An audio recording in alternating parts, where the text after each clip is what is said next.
और इस सच्चाई को भी स्वीकार करते होंगे कि अंतर्राष्ट्रीय जगत में भारत की प्रतिष्ठा बढ़ी है।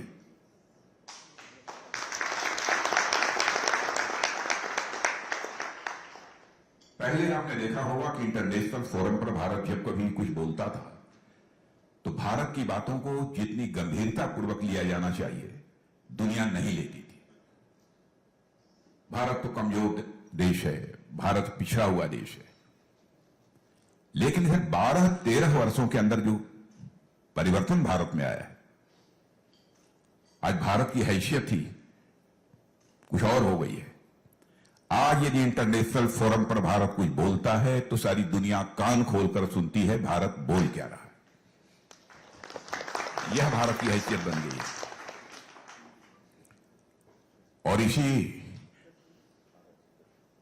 जून के महीने में भी जो आज हमारे प्रधानमंत्री हैं मोदी जी, आप सबको जानकारी होगी, भारत में सबसे लंबे समय तक सेवा देने वाले हेड ऑफ द गवर्नमेंट बन गए।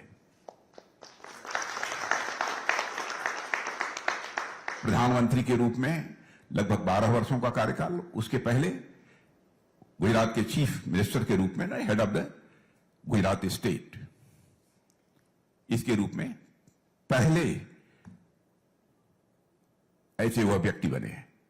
और इतने लंबे समय तक पब्लिक लाइफ में रहने के बावजूद एक्सेप्टेंस और पॉपुलैरिटी दोनों में किसी भी प्रकार की कोई गिरावट नहीं आई है, बल्कि मैं कहूं कि लगातार उनकी पॉपुलैरिटी बढ़ रही है। तो यह कहना भी एग्जेगरेशन नहीं होगा, क्योंकि आप देख रहे हैं चुनाव दर चुनाव जो होते जा रहे हैं, बराबर हमारी पार्टी को कामयाबी हासिल होती जा रही है। और लंबे समय तक जब भी कोई गवर्नमेंट काम करती है तो स्वाभाविक रूप से एक मेजर फैक्टर होता है एंटी इनकम्बेंसी का। लेकिन मुझे लगता है कि मोदी जी के मामले में एंटी इनकम्बेंसी का यह फैक्टर इररिलेवेंट हो गया है, क्योंकि कई जो ग्लोबल सर्वे हुए हैं, इन ग्लोबल सर्वेज में भी एक ऑर्गेनाइजेशन का नाम लेना चाहूंगा जिसका नाम है मॉर्निंग कंसल्ट सर्वे। इसके हिसाब से प्रधानमंत्री नरेंद्र मोदी लगातार दुनिया के सबसे लोकप्रिय नेता बने हुए हैं। यह हम सब भारतवासियों के लिए गौरव का विषय है। यह मैं मानता हूं कि यह कोई छोटी उपलब्धि नहीं है, बड़ी उपलब्धि है। और इतने लंबे समय तक सत्ता में रहने के बावजूद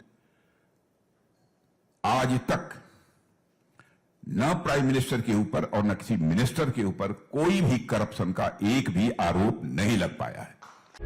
प्रभातखबर.com, विश्वास वही, रफ्तार नहीं।